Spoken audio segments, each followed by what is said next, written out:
Jason, how are you doing today, buddy? I'm doing great, brother. Thank you for having me on. I really appreciate it, Kevin. Oh, of course. Yeah, I'm sorry I couldn't join you in your on your drive. Yeah, it was one of those last minute things. I thought, this looks to me right from the beginning. I got a really weird feeling about this hurricane, and having 20 years of experience in dealing with disaster response, I looked and I said, something feels off about this.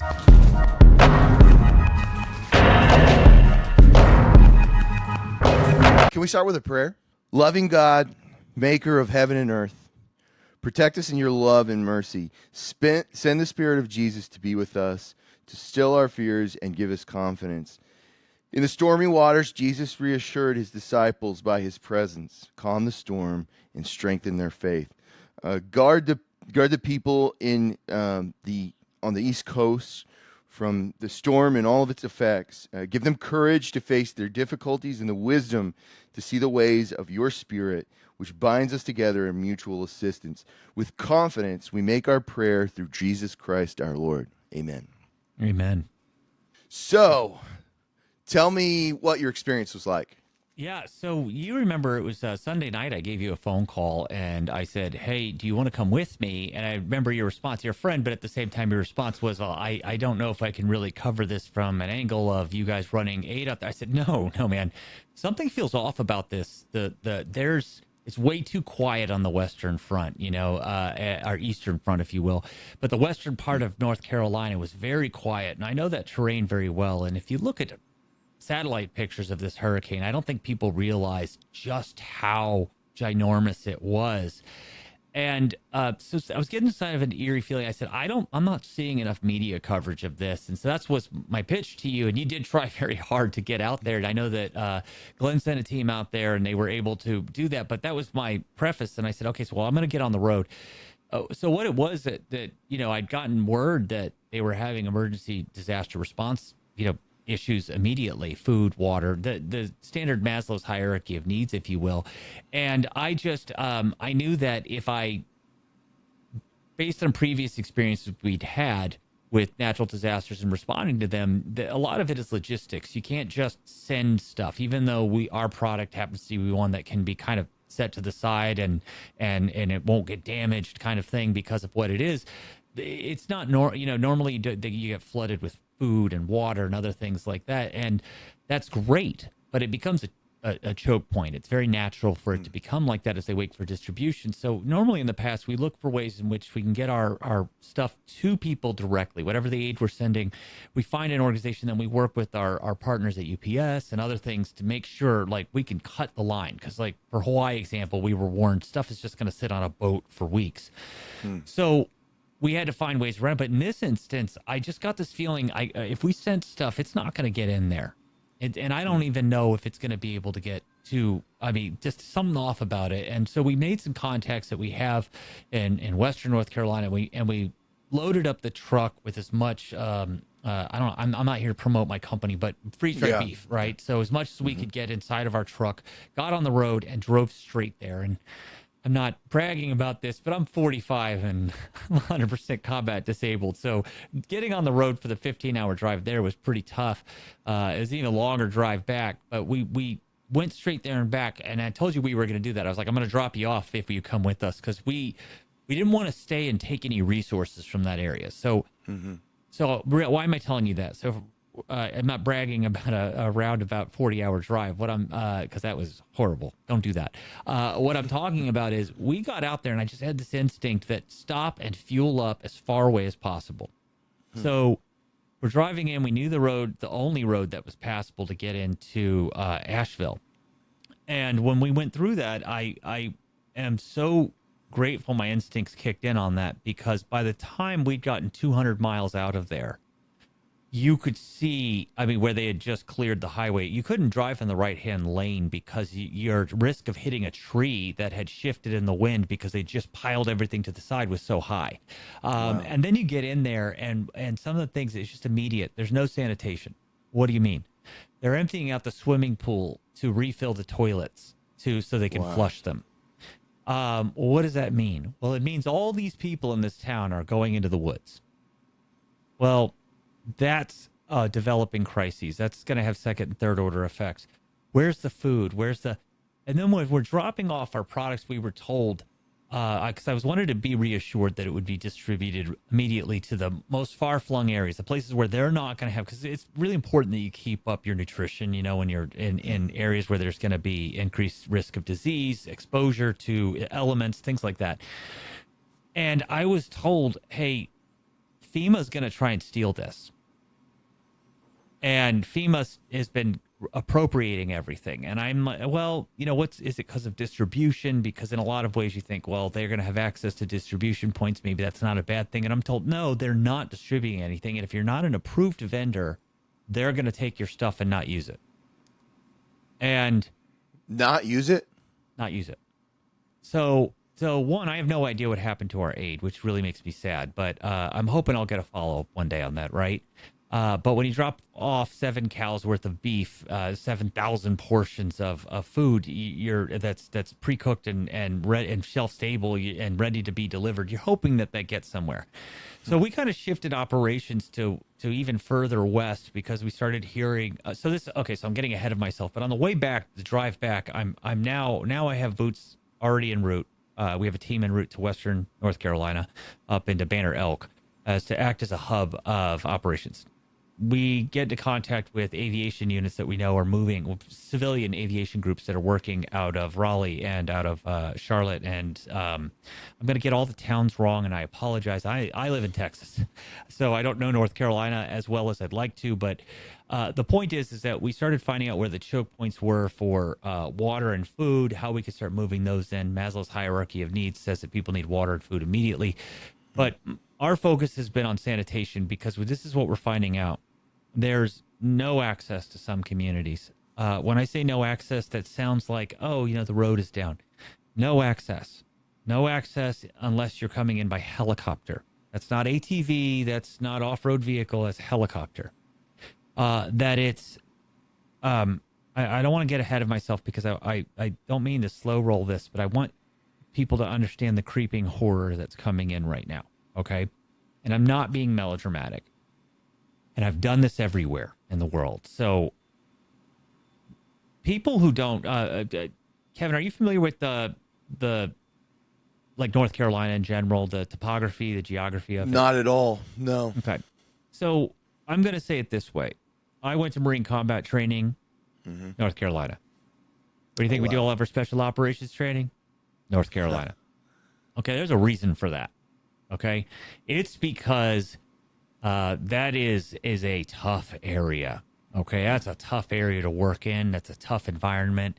And the thing about this hurricane is that it pushed inland and dumped so much water that when you look at it's like bridges are washed out. Okay, it's not one bridge. It's every bridge in a region. I want you to think about having to rebuild every one of those bridges to get to a community. I want you to think about how they tie utility lines and not just electricity, but the infrastructure that's needed to run cell phone towers, to run, broadband into certain communities. Obviously, these far-flung communities never had that. I want you to think about supply chains and how normal storehouses only have about 2 weeks worth of supplies and they constantly depend on this resupply. Well, those are washed out.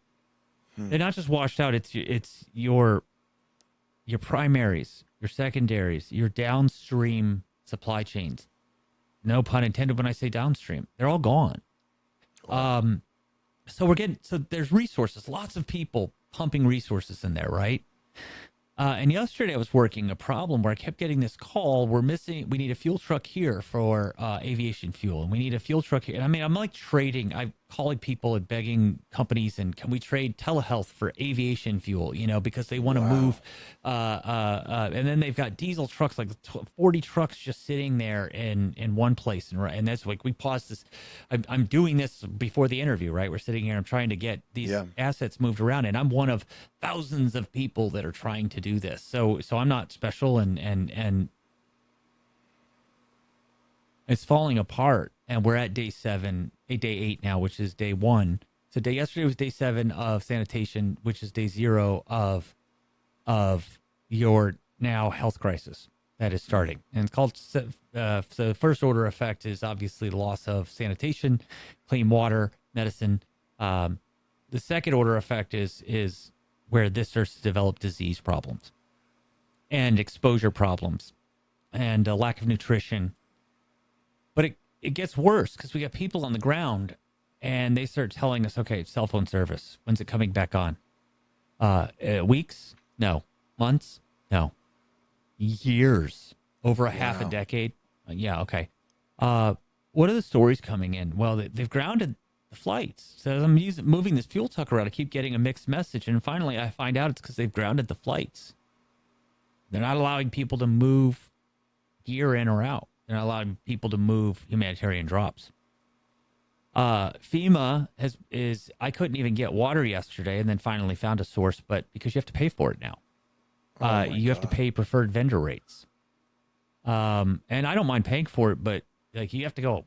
I mean, that's ludicrous, right? It's there. We can't even distribute the free stuff. You have to buy it, and it has to go through the approved vendor list, and then they'll distribute it. So you have a year's worth of experience with this from every angle. A year? No, 20 years. Yeah.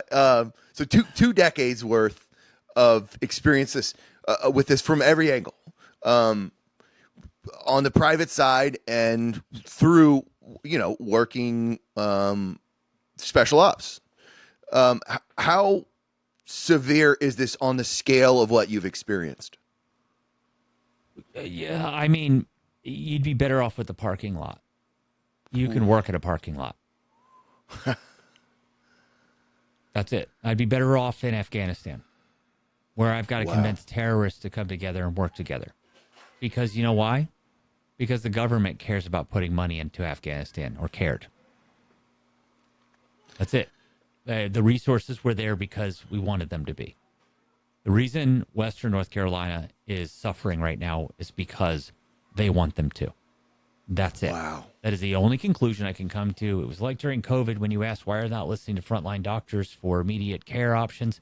And I was watching the whole thing, and all of us in this community, civil affairs community, were watching this and saying, this is completely backwards. This is not how you conduct operations. And it was almost like at every fork in the road, somebody said, what's the good decision? What's the bad decision? And they took the bad decision on purpose. At some point, you just feel like it moves from malfeasance to malevolence. And at this instance, I have no conclusion but to when I am getting reports of children wandering the roads because they don't have, their parents tied them to something and hoped that they would survive. Oh my God. I'm getting stories from multiple sources who are on the ground of just bodies in the trees. Fire departments who are volunteer fire departments who are absolutely just, I mean, they have PTSD at this point. This is not something that they were prepared for. These are their friends and neighbors. These are people that they see, every couple times a year at large events in their communities, and they're just gone. And no one cares. And everyone says they care. And you and I have seen a lot of people say they care. I do think it's important that people are getting Starlink in there, that they're getting able to get information out, that they're able to, share their stories and beg for help and hopefully get it. But at the same time, I have to tell you that on the ground that the worst, it's everything. They need everything. And they were, I asked because I was asking certain sectors, what about your mutual aid agreements? What about so forth and so on? And they just said, look, we were not prepared for this disaster because we didn't even know how to game this disaster. There was nothing there's nothing. That's the kind of devastation we're talking about. It's as if a war was laid out on those people. So I know this is sort of suppositional, but why would they repeatedly choose the bad option? Control. I mean, you're asking my opinion at this point? Yeah, I know. That's tricky. Yeah, so my opinion is that in order to maintain control in an area, you have to create a situation by which you are able to set the parameters, the left and right limits, of what people can do in order to survive. So what you've done in this instance is you've created lateral limits where you say the only way you can survive is you're dependent on the government 100%, which means you must express fealty. That is my opinion. And the fact that the very communities they wiped out are the very ones that would decide this next election is, in my opinion, not a coincidence. The fact that those are the very communities that will not get a chance to vote because they aren't going to be, there's not even going to be the ability to vote in those areas, in my opinion. And they are comfortable with that. Just as Zelensky's comfortable with no elections in Ukraine, they would be more than comfortable with not having elections, or if they can, finding a way to stymie the vote in areas that would predominantly support their opponents. And that is a travesty that we've reached the point where we can say that. It's not like, I mean, for anybody who would sit here and say, that's insane. I mean, they admitted that they control the weather. They've admitted it. That's not a thing that's a weird, far-flung conspiracy theory. It is something they openly admit they do. The hurricane, the largest, probably, I've never seen a hurricane of that size. And I'm trying to go back and flip through with people to look at photos to try and compare. And so far, people are coming up blank. Wow. Man, I am speechless. This is just also devastating. I mean, the description of the reports you're getting about people in trees and children, that's devastating. I mean, Kevin, I could pull up the list right now. I mean, it's just one team on the ground, and we have. Oh wow! Breaking FEMA whistleblowers have come forward alleging the agency misappropriated the funds in the wake of Helene, withheld pre-disaster aid, and that first responders and service members have been waiting in hotels without deployment orders. Yeah, so here, this is, I mean, this is on the ground, and the list I have from him is 4 pages long, and that's just stuff. I mean, I can't. Everything, saline, just syringes, asthma medication, poor people who are stuck on SSRIs who now don't have their medication. That's just, I mean, Ziploc bags. I got, it's 4 pages long. They don't have anything. Wow. They don't have anything. What could we possibly do in this situation? I think keep talking about it, right? Okay. I mean, that's probably the number one thing, is that we all sit here and we don't stop talking about it, but we don't talk about it in a way that's trying to bring glory to ourselves. You sit here and you highlight the failures of the system and you highlight the ways in which we can correct it. Like us pushing out the sanitation stations. I don't need to sit here and I'm if I ever talk about something, the goal is just to hopefully inspire people to help or to thank people. But really, the goal is here, like the background work is, we're looking at maps and trying to figure out where we could just constantly redeploy assets as they're needed, and at the same time be able to service them. Like that's a basic thing that most people don't understand about logistics, right? You can't just go airdrop in some porta potties or a shower station because you can't service it. You got to pre-plan and say, hey, it will last for 4 days. Can we get there in 4 days? No, then we can't put it there. And those are hard choices, but then you got to say, how do we move people to assets? And there's so much to this, and it's a complex thing, but that they are ill-funded, ill-trained. The local resources are, and the national resources we could bring to bear have been instead brought to bear to serve communities that have welcomed in illegal immigrants instead. That's the fact. Wow. That's unbelievable. I don't want to keep you too long because you've got a lot going on right now. Yeah, I'm sorry. You see me doing it at the same time. I apologize. No, it's good. I'm coordinating groups of people right now, and I'm just trying not to. I want to give, because it's important that we dedicate this time to talk about what's happening, and that we talk about what companies can do, what people can do. Open up your Rolodexes, call people.